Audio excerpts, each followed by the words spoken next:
Alexandria Ocasio-Cortez had a special on MSNBC with Chris Hayes to discuss the Green New Deal. So this was an hour-long special, but I want to talk about two specific points in this special that came out of it. So the first clip here is discussing, is AOC a part of the Tea Party of the left? I think we're seeing the formation of a Tea Party of the left. The Tea Party of the right that tossed me out 10 years ago and went into this decade of disastrous disputation. I think we're at risk of that happening now on the left. Because, you know, last night, Donald Trump was in Michigan. There was a crowd that was really cheering for him.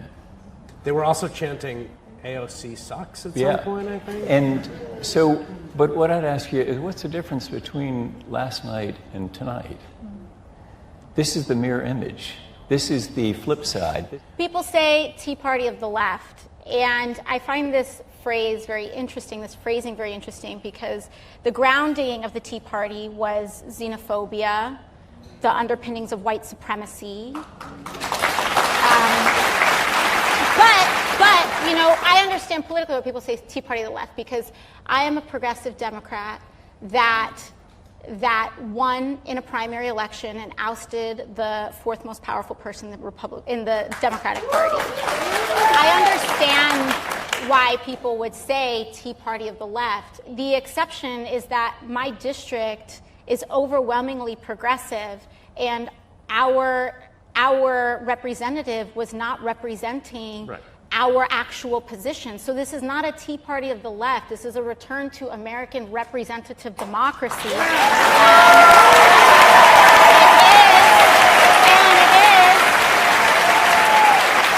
here's a really big difference. Here's a really big difference. The Koch brothers funded the Tea Party, and everyday people funded my campaign.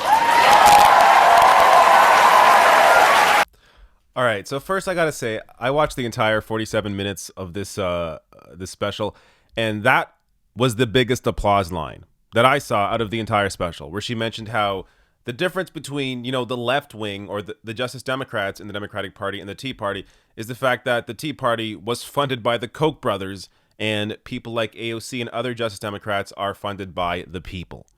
And clearly, a lot of people in there recognize that and agree with it. So this is sort of a descriptor that I've even used myself, and I think I probably shouldn't, because it's not. In one sense, it makes sense. So in calling the Justice Democrats the Tea Party of the left, you are correctly recognizing that, much like the Tea Party kicked out establishment Republicans, the Justice Democrats are kicking out establishment Democrats. But everything else is different. So the politics is different. Who's backing the movement is different. So when you have a people-powered movement and policies that are designed around actually helping people and lifting people up out of poverty, that's a very different set of ideals than the Tea Party, where it was really all about masking a libertarian Koch brothers-backed movement through this language about, oh, we have to, you know, take back Washington, when the Tea Party was never really about taking back Washington for the people. It was about taking back Washington for the ultra rich, like the Koch brothers. So while I understand the description of Tea Party of the left, I don't ultimately think it makes a lot of sense. But now I want to go to this clip where who is it? Heather McGhee. Heather McGhee is discussing how the Green Party, or sorry, the Green New Deal isn't actually a far left position. Just the Green New Deal, this idea, even when pressure tested and talking about higher taxes and, you know, saying, oh my gosh, Democrats are proposing it, it's more popular than the Republican tax cuts, the $1.5 trillion we just found to give away to corporations and the wealthy. It's more popular than the wall. So I think when we have this idea that left ideas are moving and shaking inside the political atmosphere right now, it's true, but they're left in terms of the inside of Washington. In terms of the American people, they're the centrist ideas because they're about taking back our democracy and our economy. So this is something I talk about often, and sometimes it's hard to properly convey it because you have to sort of lay out the entire landscape each time. So when I talk about how these policy positions like the Green New Deal are not actually, far left positions. They're actually centrist positions. A lot of people throw up their arms and think I'm crazy, but they're thinking about it in terms of within Washington. So yes, within the actual politics of Washington, within Congress, yes, the Green New Deal is far left. But within the American public, within the people looking at polling, the Green New Deal is not far left. It's largely supported by the vast majority of Americans. So let me give you some data on that. From Business Insider, more than 80% of Americans support almost all of the key ideas in Alexandria Ocasio-Cortez's Green New Deal.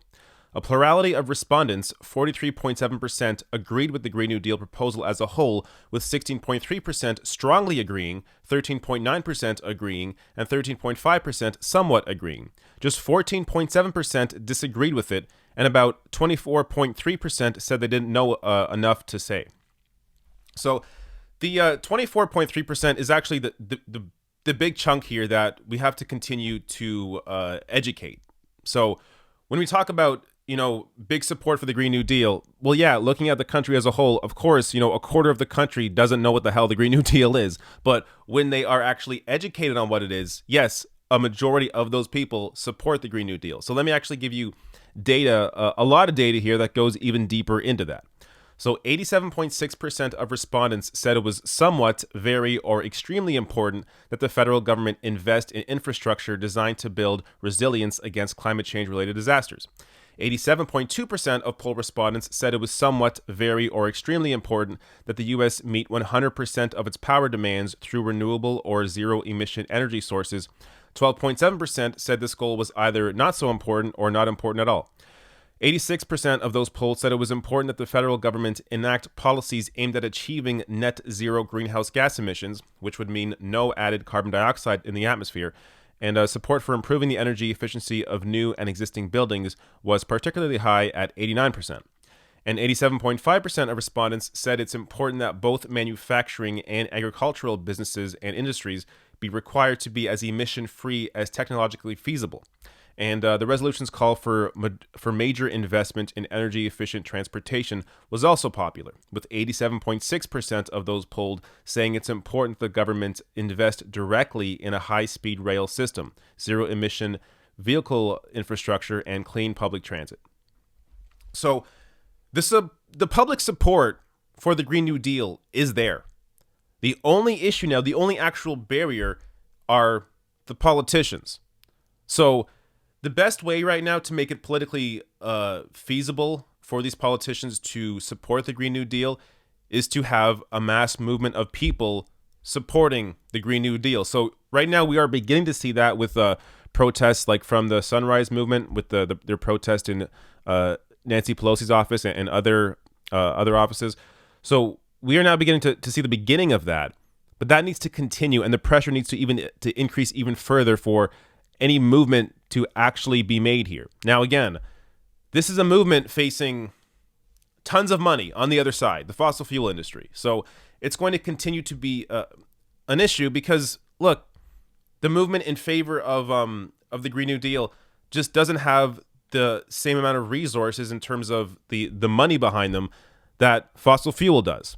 So this is why it has to be a people-powered movement. It needs to have volunteers involved. It needs to have protests, and there needs to be the sorts of protests that we've been seeing, like with Nancy Pelosi and other politicians.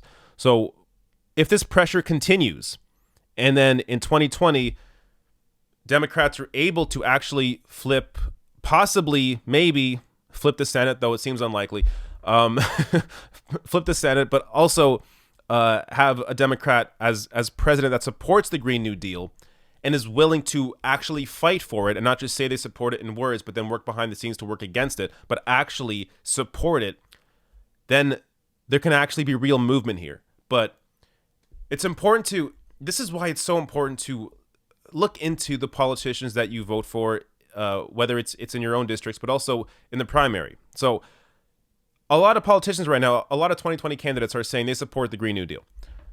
But what's their record on that? You have to look into their records. You have to see if this is something they've been talking about for a long time, if their votes match what they've been saying.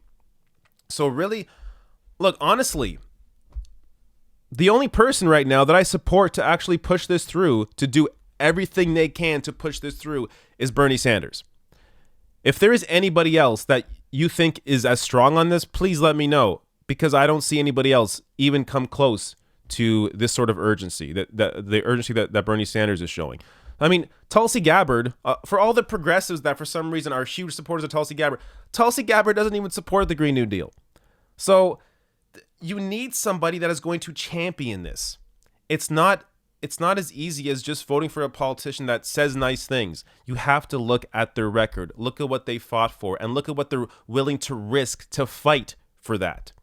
So if you look at all those figures, all those kinds of, I mean, what these politicians are actually doing, I mean, I don't want to, I really try not to relate every video back to Bernie Sanders, but this is an instance where if you actually care to fight for this and push the Green New Deal through, I think it's obvious that right now Bernie Sanders is the only 2020 candidate that actually is willing to do this.